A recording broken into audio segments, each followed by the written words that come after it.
and we'll go ahead and let Robert tell us all about how to wake up our bikes for spring. Thanks, Robert. You're welcome. I'd like to thank the Dunlap Public Library and the Peoria Public Library for hosting me today. And we are going to go ahead and get started with waking up your bike for spring. There's a toolkit that I'm going to mention in the presentation, and that's available. I checked it out from the Dunlap Public Library, which is my home library. It's available at all the libraries along the Rock Island Trail, and a lot of other libraries who are not along the Rock Island Trail have similar things available. So check with your local library. Now, the first step is to take your bike down from the safe place it has been stored all winter long, or dig it out of the basement or wherever it got thrown last winter. Now let's take this bike. Take a look at it and tell me if you can see what's wrong with this bike.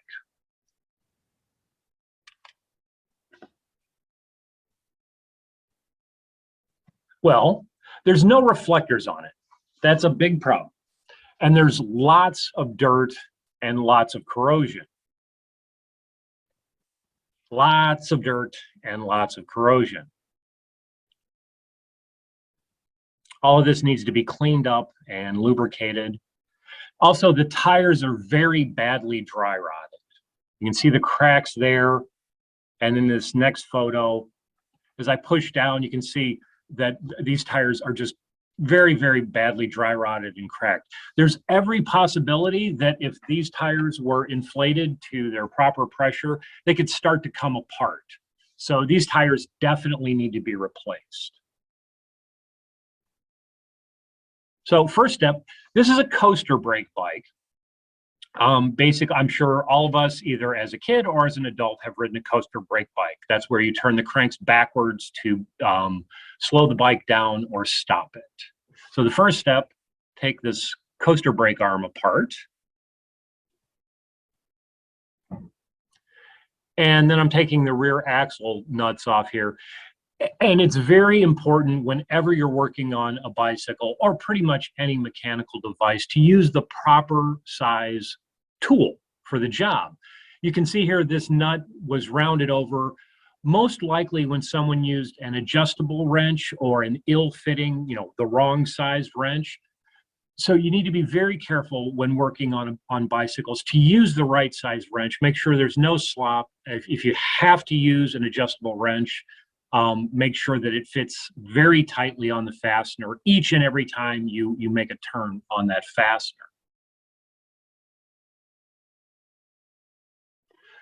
Now, if you need to take the chain off, the first step is to find the master link and determine what type of master link, because there are many, many different varieties of master link.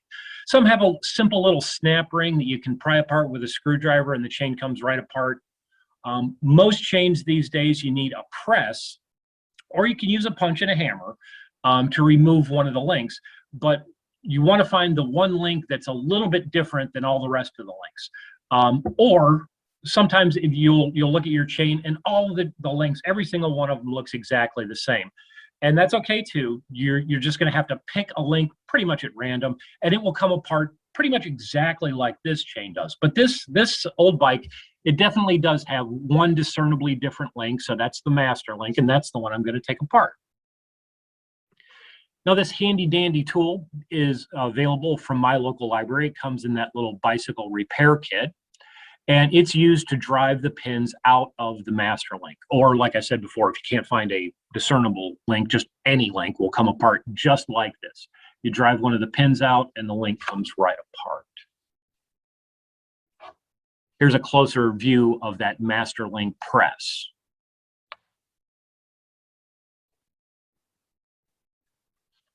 Now, it's important when you're working on bicycles to remember that on the left side of the bike, the threads on those pedals and the threads that hold the cranks together are going to be left-handed threads.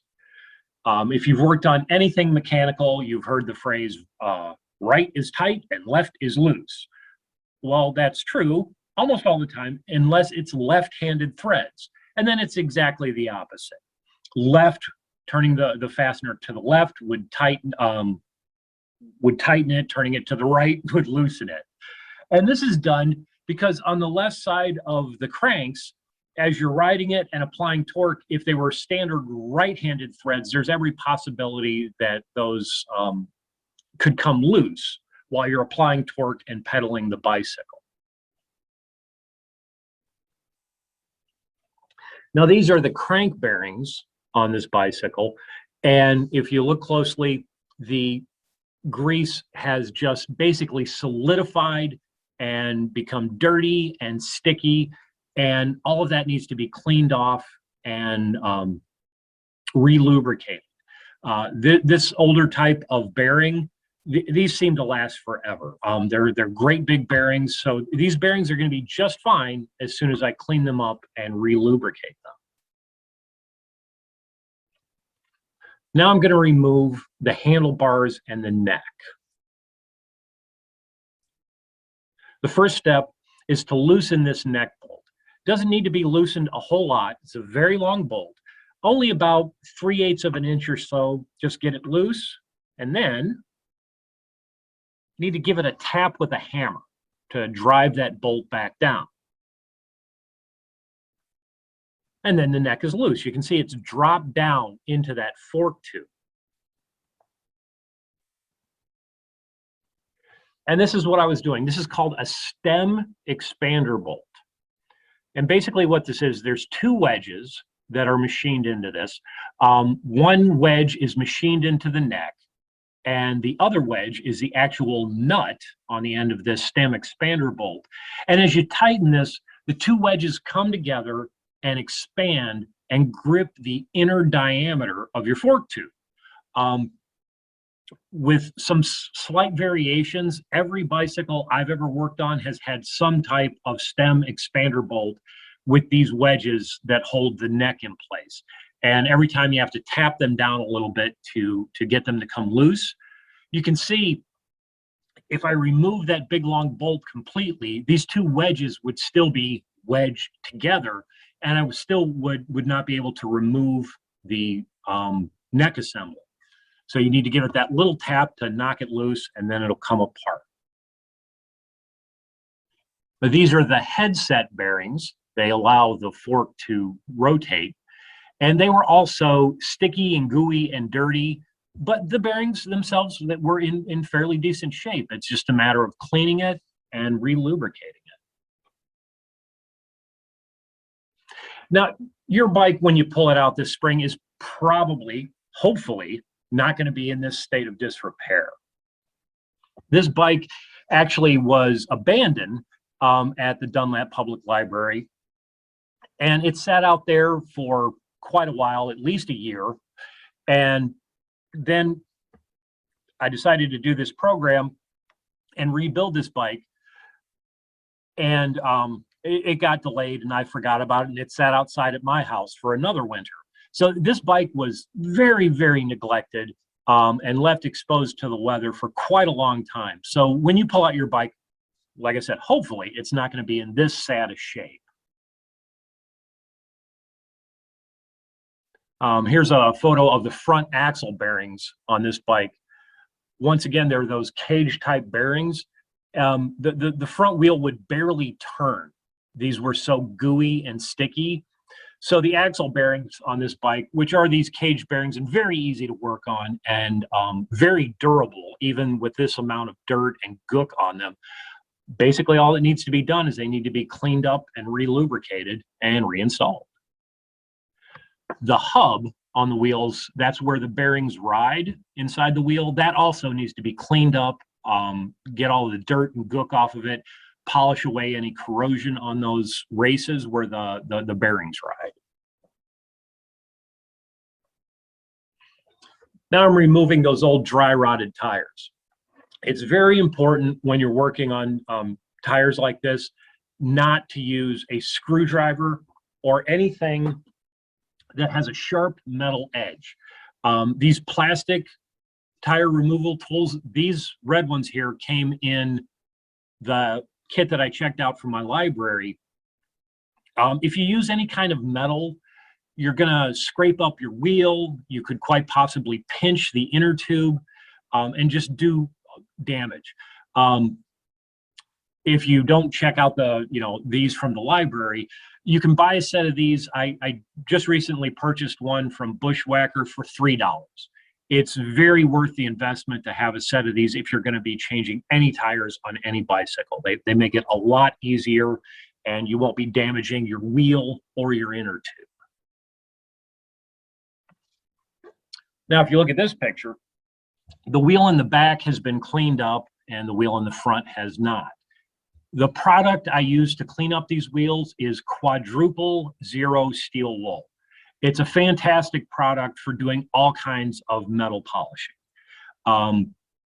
It removes surface rust. It can take a wheel that looks like this one in the front and make it look pretty much brand new. But if you do this, you need to make extra sure that you're using quadruple zero steel wool. That's 4 zeros. If you grab an SOS pad out from under your sink in the kitchen and start doing this, you're going to scratch and scuff up the chrome, and it will actually dull the chrome, and it'll make it corrode faster, and it'll look really bad. They sell quadruple zero steel wool at pretty much any hardware store, any home improvement center. It's very inexpensive, and it's a great product to have for cleaning and polishing metal. Now here's the bearings and the bearing cups and races, all cleaned up and ready to be relubricated. You can see I've got a chunk of quadruple zero steel wool right there that I was using to polish those races and bearing cups.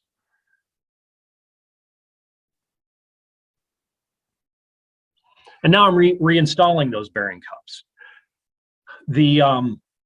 The bearing cups are a press fit, but it's not a terribly tight press fit. You don't need an arbor press or anything like that to put them back in. When I removed them, I just took an old flat-bladed screwdriver and popped them out from the reverse side, and they came right out. And now when I'm putting them back in, though, I definitely don't want to hit them just straight with that hammer. That's why I'm using these old chunks of wood, and I'm setting the opposite side on a piece of wood and then using a separate piece of wood to tap in those bearing cups and seat them properly. But you don't want to hit them directly with a hammer. That will ding and dent them and damage them. And so just a little chunk of wood makes them go back in, no problem. Now I'm reinstalling the headset bearings. A little bit of grease. This top nut that you see here, that does not need to be cranked down by any means. Basically finger tight until you've got any slop or wobbliness out of that fork. It does not need to be cranked down. If you tighten a nut like that really tight on bearings, you can actually damage the bearings and greatly shorten their life.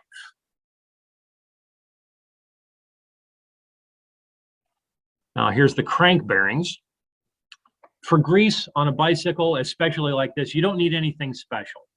I just purchased a can of red axle grease at the local hardware store. Very inexpensive. You don't need anything special to do this. Plain old red axle grease will work.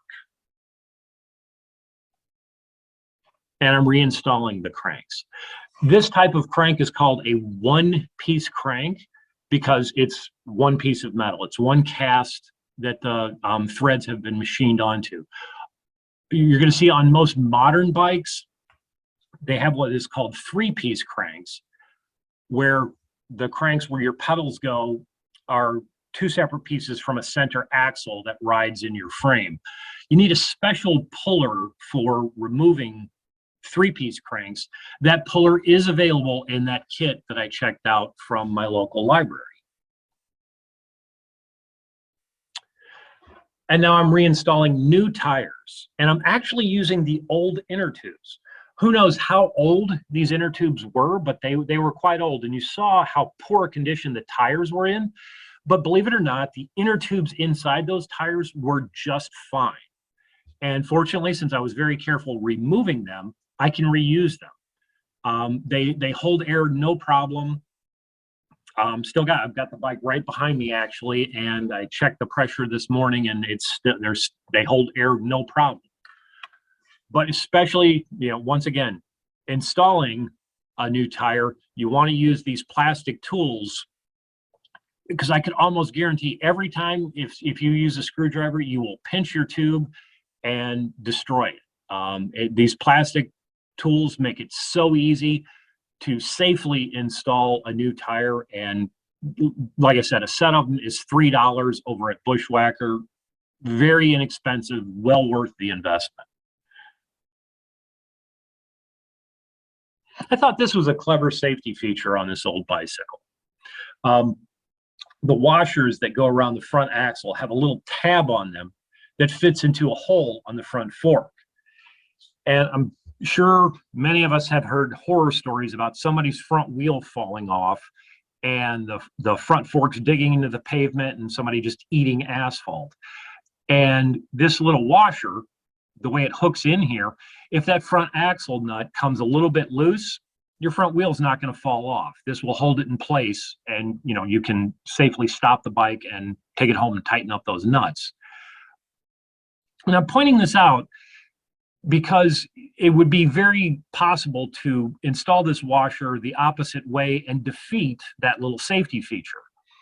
Whenever you're working on a bicycle, you want to be aware of any safety features it has and make sure that anything you remove is installed properly. You don't want to disable any safety features of your bicycle. Now here I've got the bike all put back together, but what did I forget? I wonder if anyone can see what I forgot to reinstall on this bicycle. I forgot the chain guard. Now here it is actually all put back together. I point out that I forgot to reinstall that chain guard because especially when you tear something apart this much, you might forget something. You might set a piece off to the side in a weird spot and forget to reinstall that. Make sure you keep track of all your parts and make sure everything is reinstalled. Now you can look at this bike. It's got reflectors front and back. I installed those great big reflectors on the wheels. Everything is cleaned up, and now this bike is ready to roll.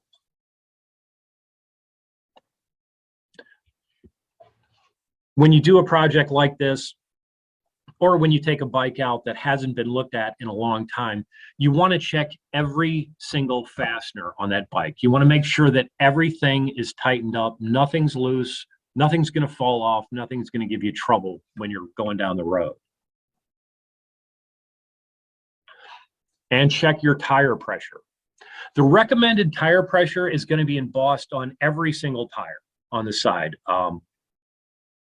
The thing is, there's a lot of different pressures, and you want to know exactly what that particular tire is calling for. Also, it will say the pressure. You don't have to have it filled up exactly to that pressure. Say the pressure is 50 pounds. Probably 45 pounds is going to be just fine. The thing is, you don't want to go over what it recommends on the side of the tire. Here's a couple of tires. On that white wall, it's really easy to see that the recommended pressure is 40 PSI. On the gum wall tire, it's a little bit harder to see, but that one is 75 PSI. And there's a tremendous range of pressures that bicycle tires might need to be inflated to. Anything from 30 PSI on one of those big tire bikes up to 100 PSI. And you want to look at your sidewall, see what the recommended pressure is, and don't go over that recommended pressure.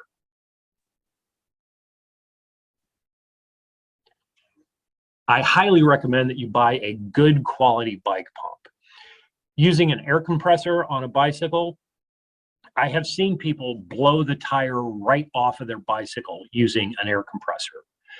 Air compressors put out a tremendous volume of air, And especially if you're not using one of those fillers that has a built-in gauge and a little lever that you push, if it's one that you just press down on the valve stem and it starts to inflate, every chance you could overinflate your tire and make it explode, or just overinflate it and damage things.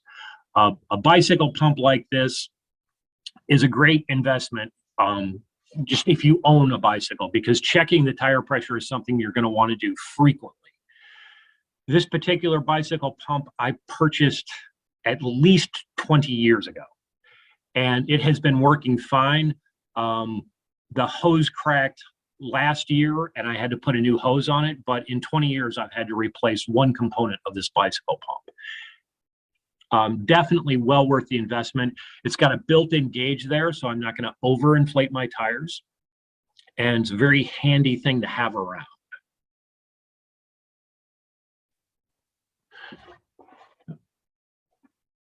These are the tools I would recommend you have if you're going to be working on your bike.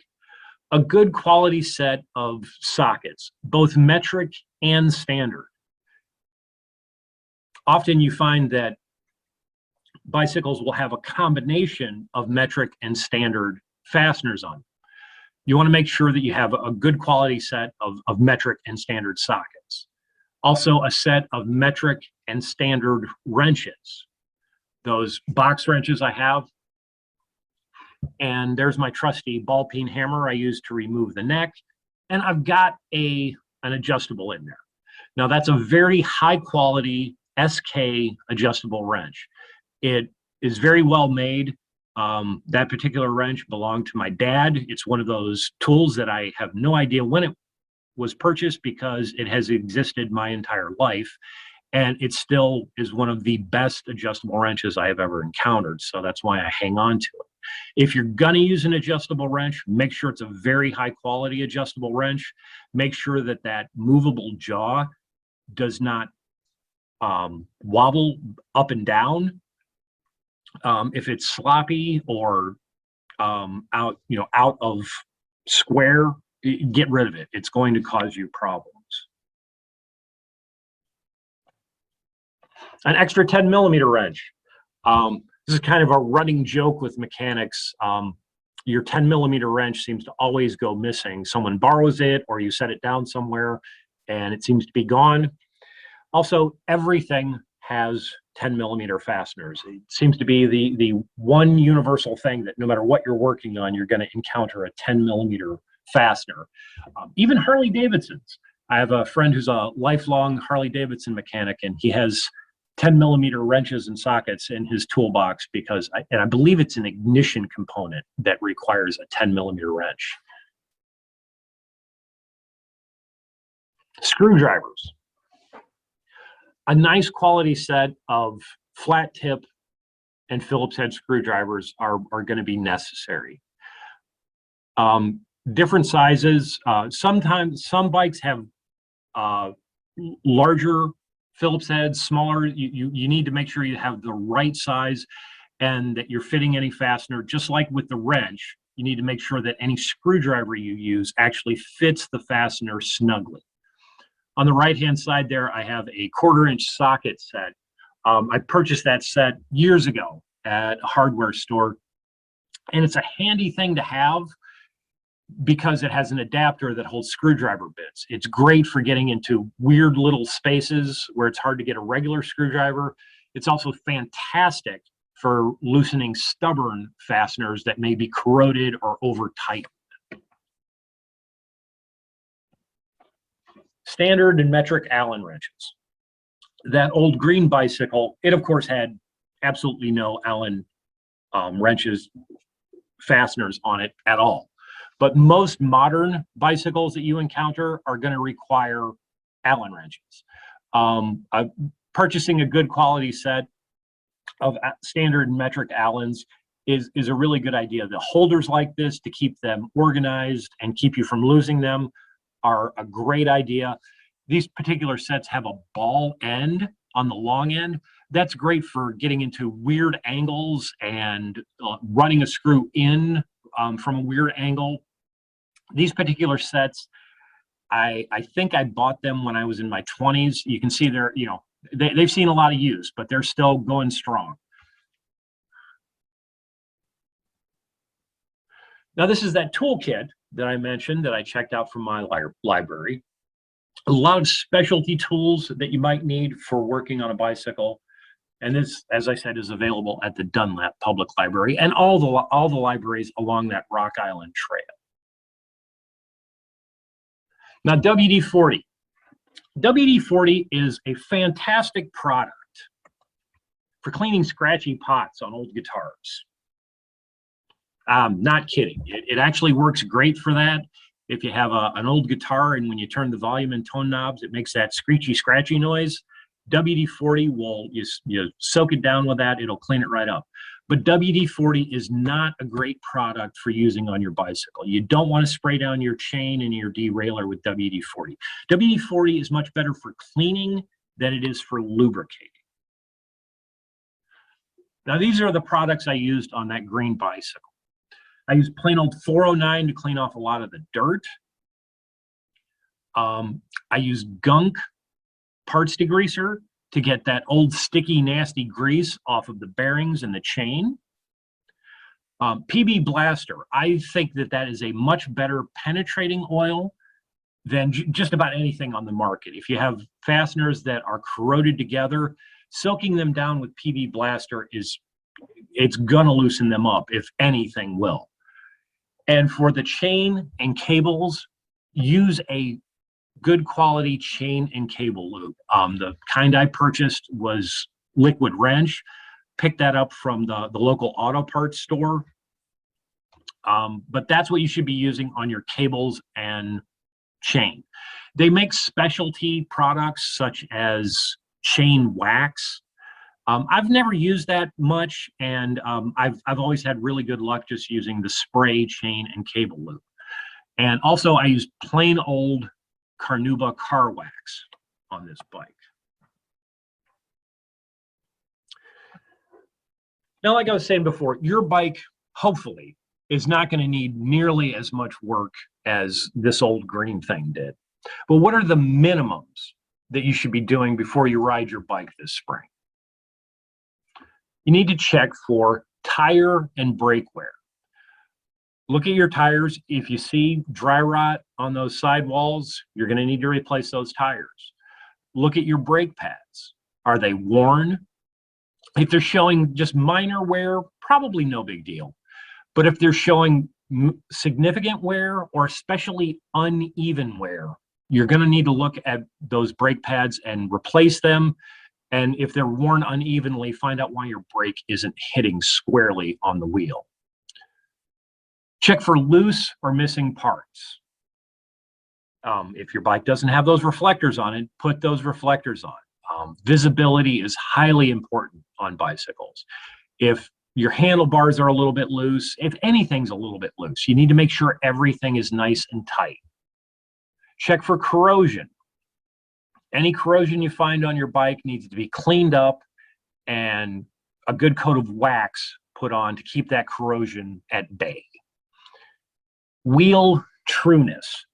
Basically, this means when you take that wheel and you spin it, you don't see it wobbling back and forth. If you see the wheel wobbling back and forth, that means it's out of true. It's possible to adjust that out by tightening and loosening the spokes, but it's pretty tricky. I would highly recommend, if one of your wheels is out of true, take the wheel off the bike, run it down to the bike shop, and have them true it. They can do it very quickly, rather cheaply, and they have a truing stand there. They'll make sure that that wheel spins nice and straight for you. And also cleanliness. You just make sure the bike is nice and clean. Clean and wax all painted and chrome parts. You may not think about waxing your bicycle the way you might your car, but plain old car wax, it's going to help protect the paint and the chrome on your bike. It's going to make it look better and make it look better for much, much longer. It's quick and easy thing to do, and it will really extend the life of your bike and extend the length of time that your bike's just going to look pretty. You need to lubricate the chain and all the cables, and of course, check your tire pressure. And if all those things are good, you're good to hit the road. Now, here's a bicycle. This is probably a lot more like what you have at home, a much more modern bicycle.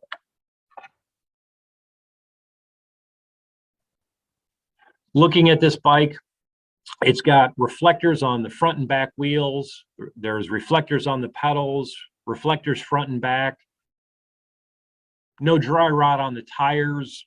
Looks like this bike is ready to go. You can just grab it and hit the trails. But wait, that frayed cable on that rear brake, if those frayed ends poke you in the leg, you're going to know it.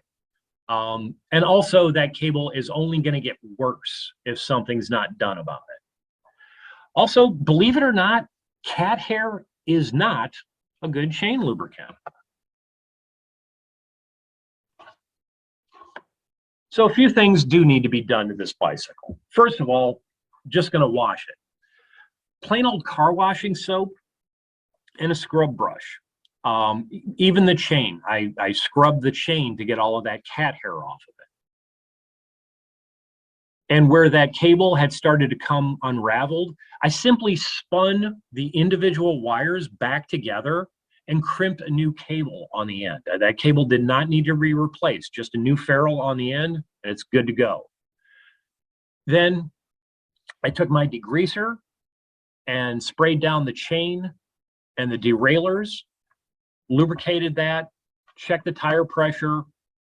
Now this bike is ready to go. So get out there and have fun. Have all the fun. Visit your local library. But just get out there and enjoy the trails and enjoy the lovely weather and have fun on your bicycle. This last photo is of the repair station at my local library, the Dunlap Public Library. They have a pump and some various tools that you might need to make emergency adjustments on your bicycle while you're out there. And in the background, you can see that Rock Island Trail.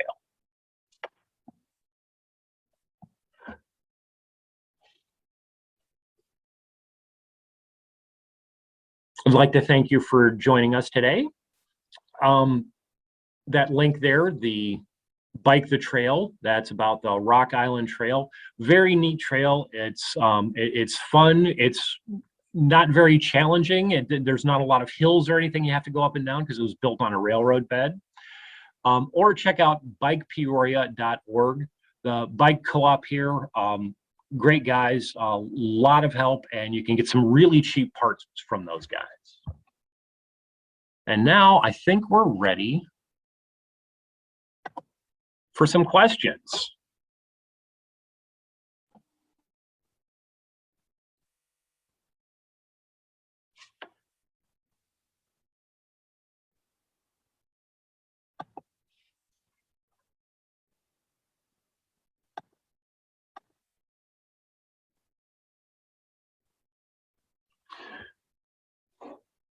Okay, I see one question here.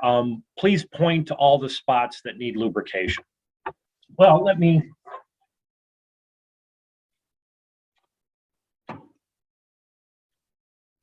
show you a few things. The bearings, like when you're tearing apart a bike, the way I tore apart this one, the bearings in the headset and the cranks are going to need to be lubricated. In general, what you're going to need to do when you just take your bike out of storage, though, is basically lubricating the chain and the derailleurs. You want to make sure there's no debris or dirt on your chain. And then any points where the cable is, you want to squirt some of that chain and cable lubricant down in the jackets around your chain. Around your cable.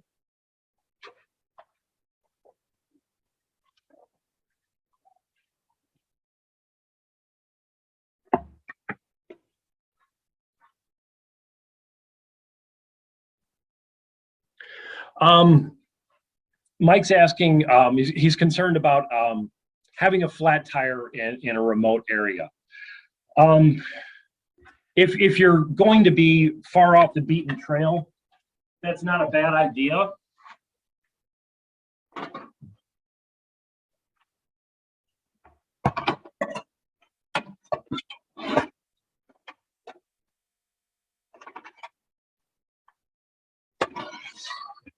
If you have a quick release wheel,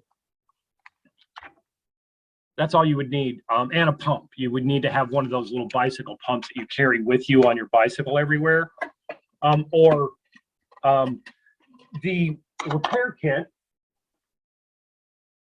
Yeah, this wouldn't be in a remote area, but the repair kit, it also has a tire patching kit in it.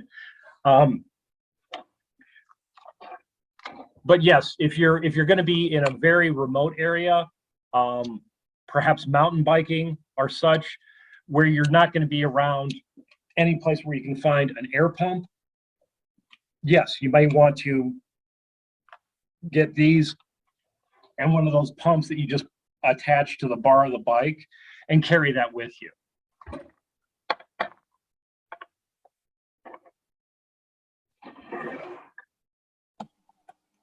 Any other questions?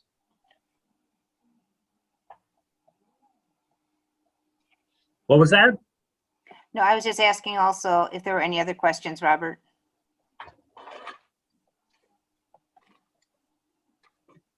Another question is, can you show an actual removal of a tire just a minute, and lube and tube? We actually have about 3 questions in here.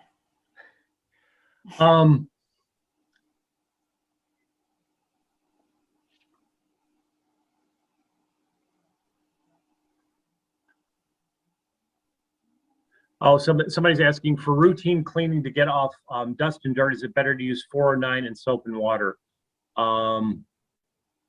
Need to be afraid of rust, question mark. The 409 is great, like especially if you have like old grease. 409 is great for removing very greasy things. Of course, especially, with either of these bikes, I wasn't concerned about rust because I was going to dry them off right away. Bicycles, for the most part, are built to withstand, like if you're out riding in the rain, they're going to get wet. Some off-road bikes are going to get very wet. So for the most part, they're built to withstand getting wet. You don't want to leave your chain especially wet for a great length of time. Just taking rags or paper towels and drying it off is going to help prevent that rust from occurring. But sorry, there's no like straight answer for that. It depends on what you're trying to clean off. If it's just general dirt, then yeah, just soap and water.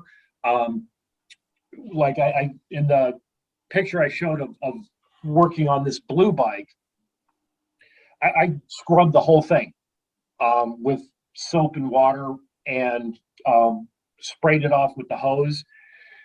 But then I took rag towels and dried everything off.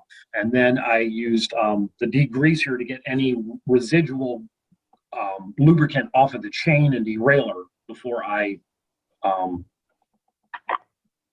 relubricated that. Got another question of how old should kids be when they learn to fix bikes? Oh, yeah, I had a photo to illustrate that. That is a very, very subjective question, which makes it hard to answer. Let me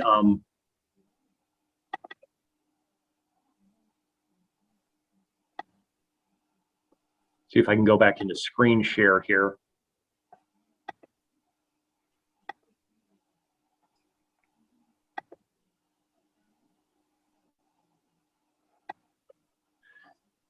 This picture here is me when I was 11 years old. And my brother and I had just replaced the neck and front fork on this bicycle because we had broke it, out jumping this bicycle. And you can see, I don't have a helmet on there. Do have some safety pads on the bicycle, so I was somewhat concerned about safety. But at this point, I had been working on my own bicycles for at least a couple of years. But it all depends on the kid. Are they going to be interested in working on bicycles? Do they have the mechanical aptitude? But a kid could be 6 years old and be interested in it. But it would be a really good idea to have that kid help work on a bicycle, rather than just saying, "Oh, here, Johnny, here's some tools. Go fix your bike." They're going to need some adult supervision, and probably a great deal of instruction and a great deal of encouragement, if they are interested in that. We've got another question. What is a reasonable price to pay for a bike tune-up? Just in case you didn't want to do this yourself. Once again, subjective. I wouldn't pay anybody to tune up a bike because I would do it myself. It depends on what the bike needs. It depends on the type of bicycle and what all it needs. Basically, for cleaning and lubricating, I would guess around $50 would be as high as I would go. But if your bike needs new tires, new inner tubes, then it could get a lot more. Sorry, I'm not volunteering to do everybody's bicycle. I don't have time to do that now. I've got too many other things going on. Thanks, Robert. We also have a request for you to show us an actual removal of a tire and tube and put it back on, things that we do with a flat tire in a remote area. Is it possible to do that? Let's see. I hadn't planned on doing that.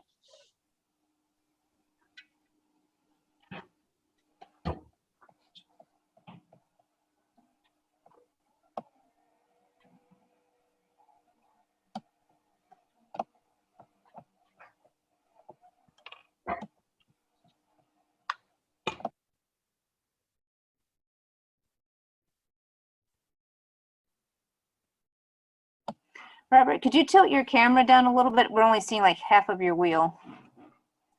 Oh, nice. And yes, perfect.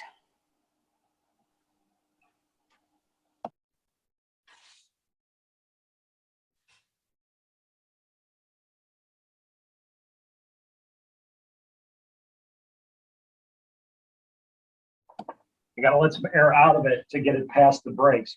Now, if you have a quick release,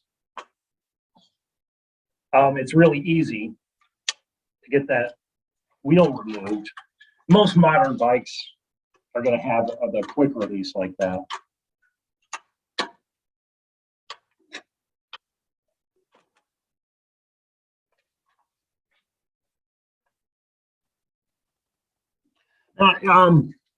Another thing, if you are in a remote area, like that person was asking earlier, you're gonna have a really hard time finding a pinhole in your tire because you're not gonna have like a bucket of water to put it in. We're planning a vacation this summer, and we're gonna take a couple of bikes. I made sure to have an extra inner tube for each of the bicycles, just in case we do get a flat.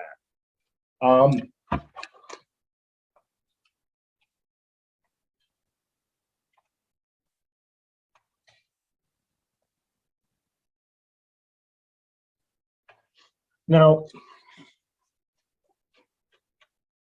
these are the tools that I bought from Bushwhacker. There's a set of these Same kind of tools in the library kit that I checked out. But basically, you just need to hook the bead on the tire. And then this little hook on the tool is for grabbing a spoke.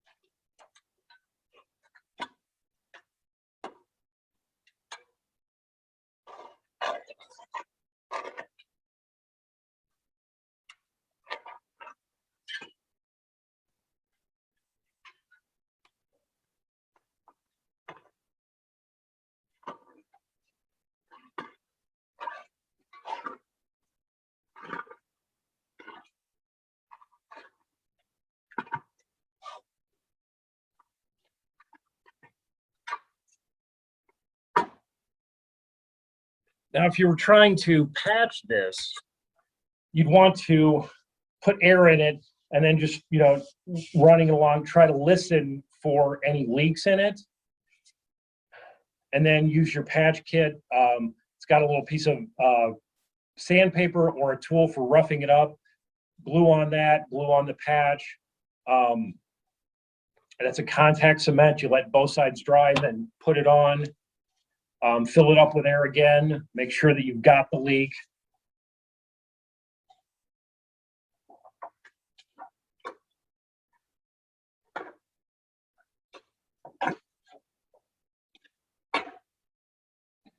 If you've gotten a flat, you're going to want to go around your whole tire and make sure that there's not a little piece of metal, a nail, whatever, sticking through your tire that has caused that. Because otherwise you're going to patch the one hole, put the thing back together, and create another hole. So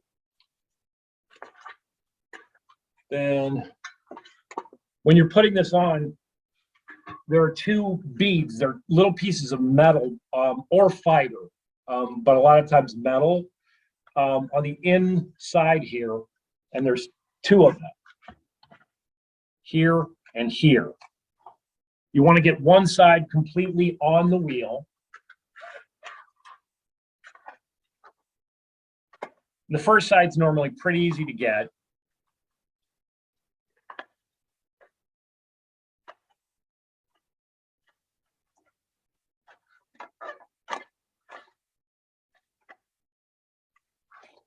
Okay.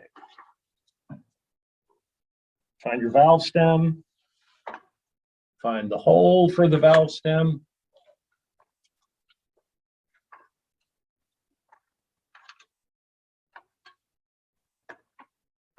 Get that tucked up in.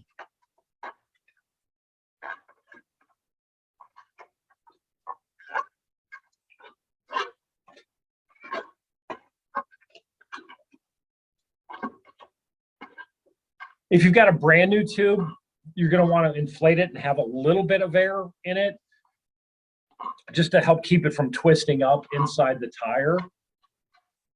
Make sure that the valve stem comes through nice and straight. You don't want it to be at an angle or pushed way in there or anything. Gently tuck the tube way up in there. Just curious, Robert, why wouldn't you put the tube on first and then put the tire around it? Are you afraid it's greater likelihood of pinching it? I suppose you could put the tube in the tire, but I've never done it like that. I've always done it like this. Okay, I was just curious.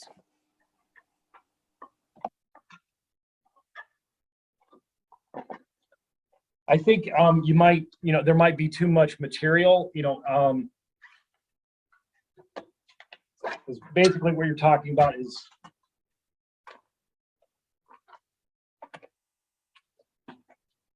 that. And I suppose there's nothing, there's absolutely nothing wrong with doing it that way. I've just always put the tire on first. A lot of times I've worked on old fat tire cruiser bikes. Those are like kind of my favorite kind of bicycle, those really old Schwinn's with the gas tanks and stuff. And those take great big inner tubes and great big tires, and you fight with those a lot. This one's actually pretty easy, so I'll try it the way Melissa was saying, which is put the tube in the tire. Well, I was thinking about putting the tube on the rim and then No. putting the outside on. No, that wouldn't work. Okay, that's what I was wondering. That's what I would do. Yeah, So, if you put the good to tube know. on the rim, you would push the tube off the other side as soon as Okay. you tried putting the tire on. But this is, I believe I've seen people do it this way as well, putting the tube in the tire, lining up your valve stem.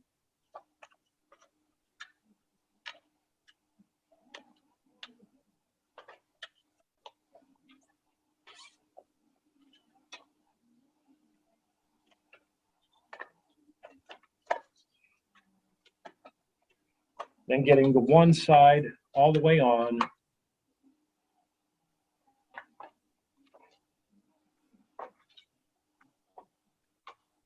Then I'll just go around and start getting this side over the rim.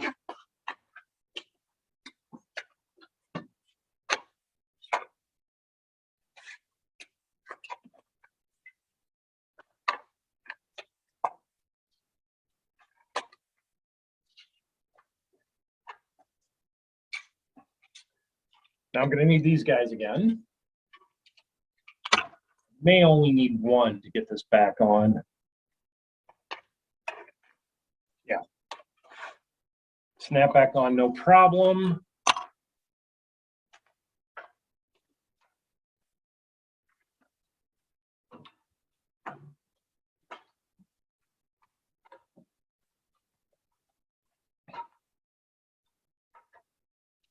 My old bicycle pump that I was telling you guys about. It was funny, when I bought this bicycle pump, I went into the bike store near where I lived and just bought a cheap bicycle pump because I was like, I just need it for filling up bicycles. I tried using it one time and it broke. So I went back to the bike shop and said, okay, I tried your cheapest pump. Now give me the best pump you've got. And been using this one for a couple of decades now.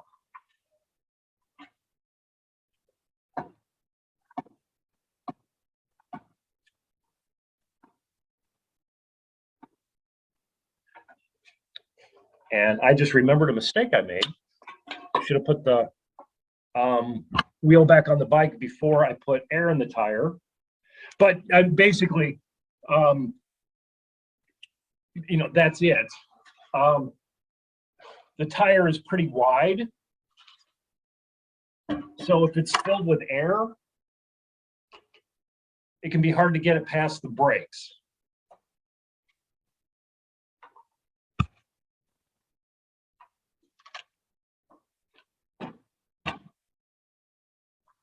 So I may have to let a bunch of air out of this tire. Yep.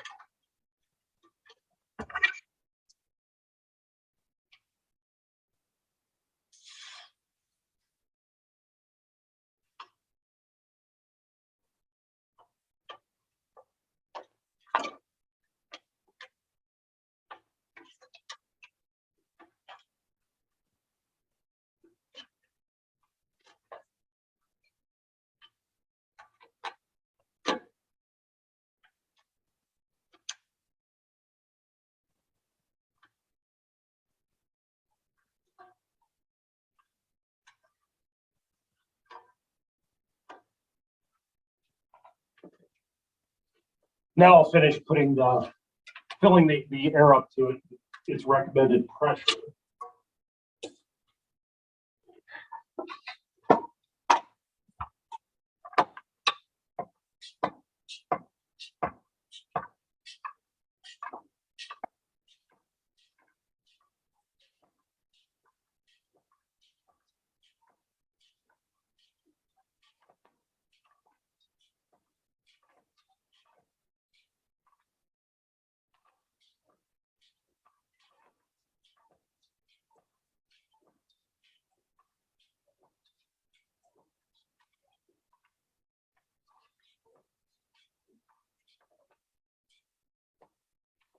There we go.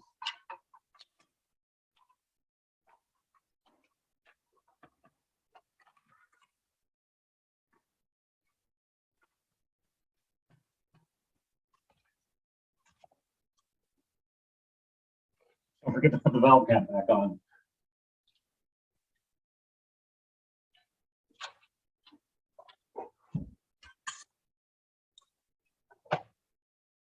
All right, any further questions? I didn't see any in the chat, so thank you so much, Robert. Thank you for Peoria Public Library for joining us with this program. And today is Earth Day, so happy Earth Day to everybody. Happy Earth Day to everyone. Now, like with this old bike, don't feel like you have to go out and buy something new or anything expensive. Very cheap to do something like this and get out there and enjoy bike riding. You don't have to put a lot of money into a bicycle to get things going. Yeah, you did a great job with that one, Robert. I think that was actually here probably at least 2 or 3 years before it got brought in for a few years, and then you took it over. Yeah, it's much more loved now, and it's great that we're putting it to use so that you could refurbish it for us. Yeah, if anybody's interested in this green bike, I will definitely sell it to them and give the money to Dunlap for paying for presentations such as this. Well, thank you. And a lot of people are saying thank you in the chat. So You're all very welcome. Now, if you get your bike, and you're like, oh my gosh, I don't know how to do whatever, feel free to email a question, but always remember to go to your local library. So many people don't think of asking things of your local library. I'll give you a very odd thing that I needed to do that I found out by going to the reference desk at the library in Arlington Heights, which is a suburb of Chicago. I needed to remove the dashboard from a 1962 Thunderbird. Most people wouldn't go up to the reference desk and tell the reference librarian, I need to remove a dashboard from a 1962 Thunderbird. But that's the way I've learned so many things in my life. Whether it was school or something I wanted to know on my own, go up to the reference desk.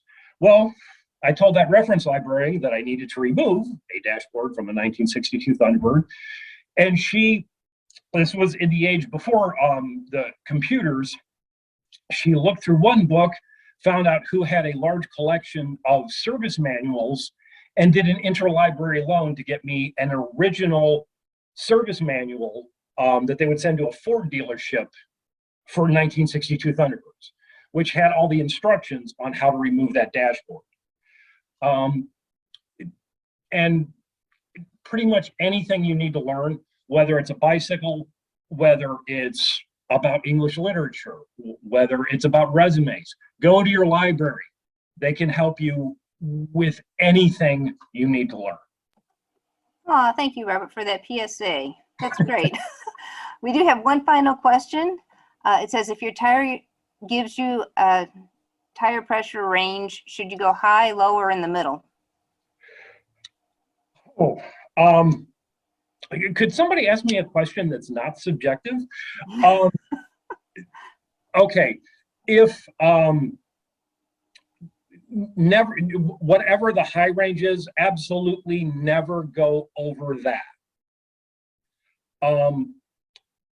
A lot of times with a pressure range, you're probably talking about a mountain bike or something that's capable of being ridden off-road. When you're off-road, you're going to be in dirt, mud, whatever. You want to go with the lower pressure. If you're going to be on pavement, you want to go with the higher pressure. If you're going to be some of both, maybe you're going to be on dirt trails, but they're hard pack, you want to be in the middle. With off-road vehicles, whether it's motorcycles or the great big silly trucks, when those are off-road, the guys drop the pressure way down in the tires. I do trail riding on dirt bikes, and when you're out there, it depends on the trail. If you're on a really rocky trail, you may want a medium range pressure. If you're in a lot of mud, you might want to lower your pressure a little bit because it spreads the tire out and you get better traction. But if you're on hard surfaces, you want, especially on a road bike, if you're on pavement, you want a high pressure because that's going to give you less resistance. It's going to be easier to pedal.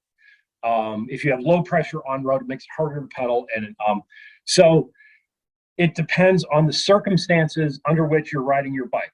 Road bike, go on the high end. Mud, go on the low end. Combination trails, you're going to want to be in the middle. Thanks, Robert. Very good for a multiple choice question. You covered the whole range. And you could kind of plan that for with regular tires for your car too, that not that you'd be going off-roading necessarily in mud, but you know, when it starts getting warmer, you don't want to have it at the high end. And if it's getting colder, you don't necessarily want to have it at the low end. We have another question. And with cars, the temperature, because when air gets warm, it expands. Mm-hmm. That's why a lot of times you'll see like the low pressure light come on in the winter time. Cold air shrinks, hot air expands. So the actual pressure will drop in cold weather. Yeah, I'm thinking too that sometimes you may have your bike like on a fall day, you know, and it's used to summer, and you take it out and it's fine, and then you decide you're going to go riding on a 50-degree day and your tire pressure is lower or your tires look a little flatter. It would be that same thing. It could, but you have to remember, it's one of the reasons you can explode your bike tire using an air compressor is because it's such a small volume of air. So, you know, even the temperature difference with bicycles, because it is such a small volume, is going to be much slighter than on a car where it is such a tremendous volume of air. Okay. We have another question. Did you say you use a spray to lubricate chain rather than a liquid oil? And if so, tips for not getting spray all over the bike? And how often would you lubricate? Oh shoot! I forgot. I actually forgot to bring my chain and cable lube in with me. No, I use liquid wrench chain and cable lube is what I've been using, and yes, it's a spray. And quite simply,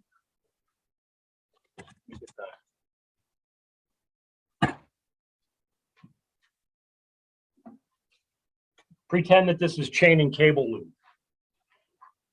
Put a rag behind it and hold it really close and spray it. Then move it a little bit and spray it.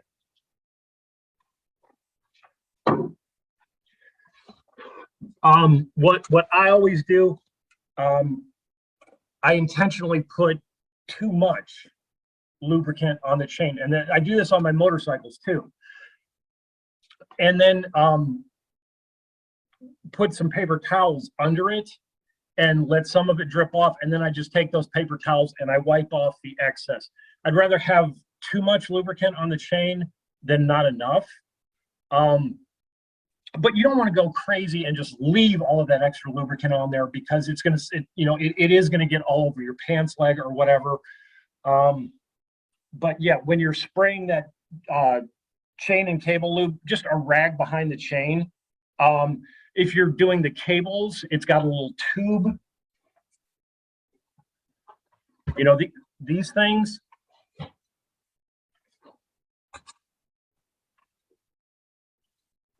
Basically, you know, here's the bare cable, and here's where it's in the jacket.